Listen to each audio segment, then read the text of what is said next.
Hello friends, welcome back to another Value Vintage Cards video. This will be a contribution to the match game, a response to Mr. John Mangini, our soon-to-be president-elect of the hobby. So, to kick things off, I wanted to, say, amazing new introduction. I love the way you're going. Here's Johnny is just amazing. I wish I had something quite that fun for my name, but I don't. So I'll have to work on that, see if I can come up with an introduction. All right, let's dive in. So the first thing you showed was an Eddie Plank sepia postcard.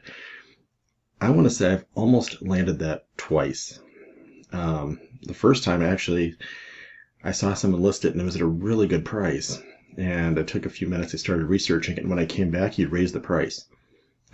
So I gave it a little more thought, and I'm like, it's still a good price, but let me think about it. I logged back in, he raised the price again. I was like, oh, all right, well, now it's not even a good price, so I had to pass on it. So unfortunately, I've seen it listed twice and gone after it twice in some way, shape, or form, but never landed it. So, Ron, where are you? Where is Ron right now? No Ron, huh? It's on my list. Eddie Plank is one I would definitely enjoy collecting. The next thing you showed was a Tris speaker, which is more so in response, but it was 26 to 29 exhibit with postcard back, and since I did just land this, I thought I'd share that today. And the cool thing is, that was via trade. So 26 to 29 Rogers Hornsby. Postcard back. Got a little bit of oddness on the back, but the front is gorgeous. Love that image. That's an image you don't see every single day. Cardinals uniform at that point. And that kind of kept me on the Hornsby track. I heard you say recently that you are not an autograph collector, and I know, my gosh, if you were, that would send you down a whole different path of life probably, but I did just score, speaking of Rogers Hornsby. And one of the things I love about this is the autograph is on something that's not traditional. And, as you can tell by his jersey, he's in Chicago. So, not where he had his greatest success, but still a good portion of his career and some good seasons for sure. But that's also something I like to collect, is things where players are in jerseys that are not what you would think of them initially. So when I say Jimmy Fox, you're thinking A's or Red Sox, I'm sure. And I picked up a 44 team pack of the Jimmy Fox when he's with the Cubs. So my Chicago ties, I'll always take a Cubs or Sox thing. So absolutely wanted to share those couple and see if you have anything that would be either, if you have a favorite autograph, that would be fun, or if you have something of a player in a not most popular uniform. Let's go with that. I'm trying to think of a way to phrase that, but something in a uniform where you're not expecting it to be that. So Jimmy Fox with the Cubs is kind of fun. All right, you showed a 1906 Lincoln Publications. The Fatima stuff that you showed a Team Fatima, which was the other one I would want. So mine's on your list, yours is on my list, I think. The 1914 Fatima you showed, I will say I'll come back at you with that because I've got one on the way. That was one I didn't have, and that's a really, really cool set. So, to be continued.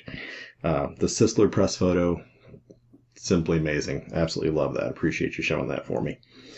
60 Cons Clemente. I don't have a 60, but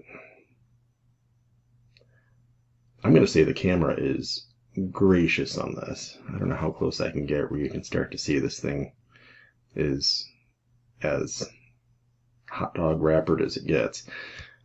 It's a 63. I really like these once they, 59s, I think they have really cool stories on the back. I showed a couple of those recently. But these, when you get into having like the stats and some of the like biography and things on the back, they're really, really neat. So big fan of those. He showed some Johnston cookies, Mother's cookies, rodeo meats, all the fun stuff. We went back and forth. You threw at me a Sugardale meats, and I think you showed a Dick Groat.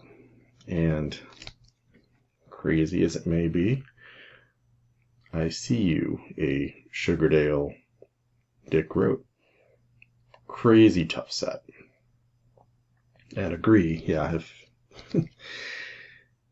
even if budget weren't an issue, the Clemente, good luck finding it. So that's a double challenge.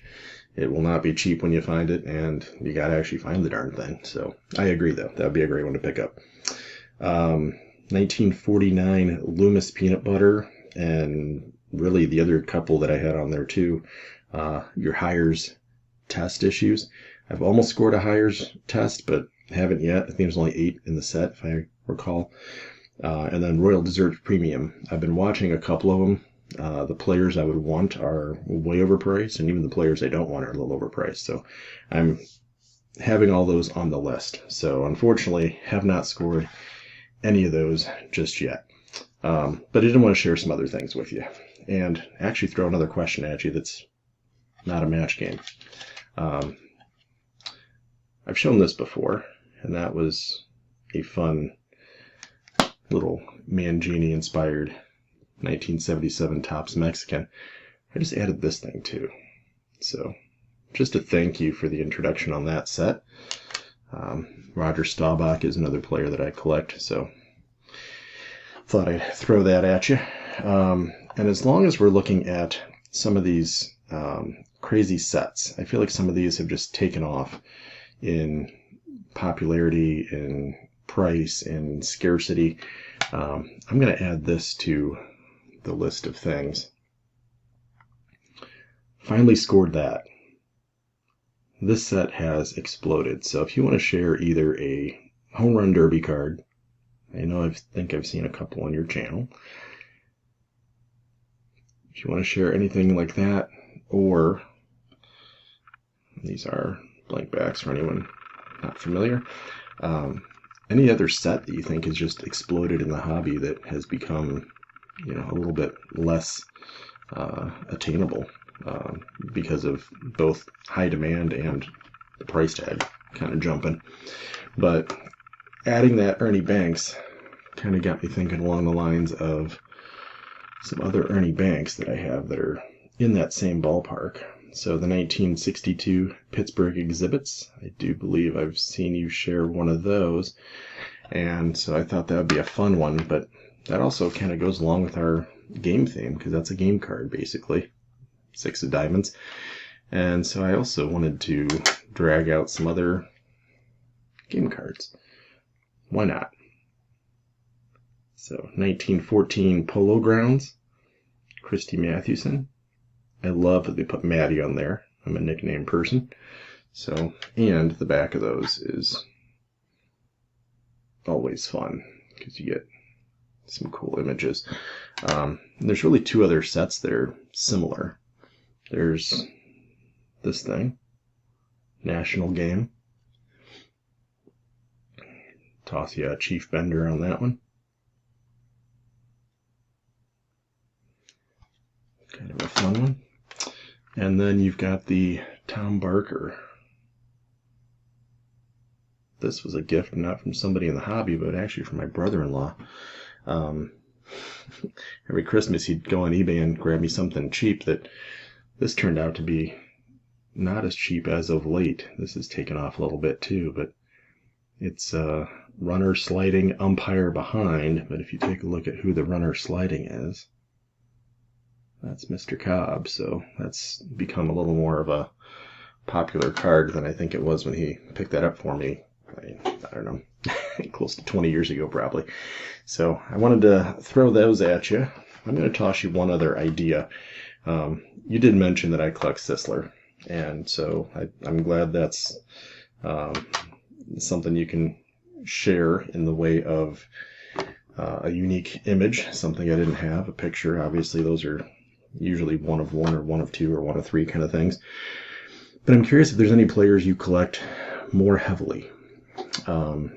I just completed this little mini non-linear, non-rainbow, but still cool little set. So within 1936, Joe DiMaggio has a few different images and a few different issues. So you've got the 36 there with McCarthy. That is the Gaudy Premium. You've got the National Chickle. Chicle. Chickle. I've heard people call it Chicle. That's a cool one because that's a, I believe, spring training time frame where he's wearing number 18. So something a little bit different. And then there's still a couple more. These are all considered like R's. There's this big old monster. At least the way they slabbed it, it's a big old monster. So, big DiMaggio. That like watercolor kind of look to it. I think it's cool. So, a fan of that. That is considered a R312. They're all blank backs. This one actually has a little bit of something glued to the back, but pretty cool.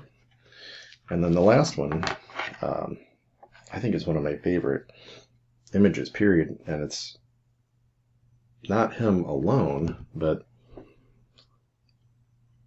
I absolutely love that.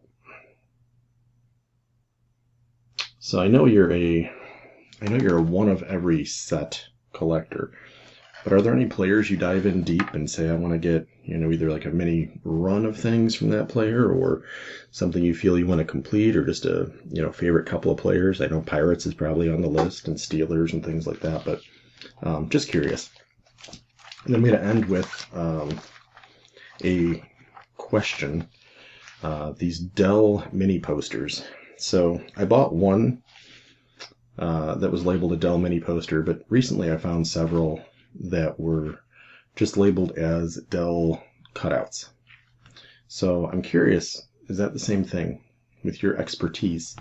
They kind of counted them as just like magazine cutouts, which I believe is how the mini posters came, so I think it's one and the same. But these are really, really neat. That's a Hank Greenberg. I like these because they show like different stats. They're double-sided. Sometimes the player on the other side is not your main feature. This one is double-sided with, you get Feller and Ted. Those are two individuals. I just put them in one loader just to hold them more conveniently. The other side is Howard Pollitt and some fresh in the league kid named Jackie Robinson at the time. So that's kind of fun. This one, talk about iconic image. Love that. Grab some Yogi on the other side of that. Sal Magley on there. Got Musial. Flip side of Ted. Couldn't get a pair of great left-handed hitters any better than that. Warren Spahn. Opposite side is Mel Parnell. These were so affordable that even if they're just a piece of paper, they were like the price of a generic printed at home poster, really. And in fact, crazy enough, I have another Musial and Ted. Once you can display Ted, once you can display Stan, so it works out. And then also another year, I think it's my favorite year of it because it has these like statistics kicking out and showing on these. And the opposite side of that is neat too because you get a Harold Hal Newhouser. So thought those were fun. So that's what I got for you. I think you stumped me on quite a few of them this time and throwing a few questions at you. So let's see what you got, Mr. Mangini. I appreciate it. Congratulations on your successful campaign off and running, and we'll see you next time. Appreciate it. Have a good one.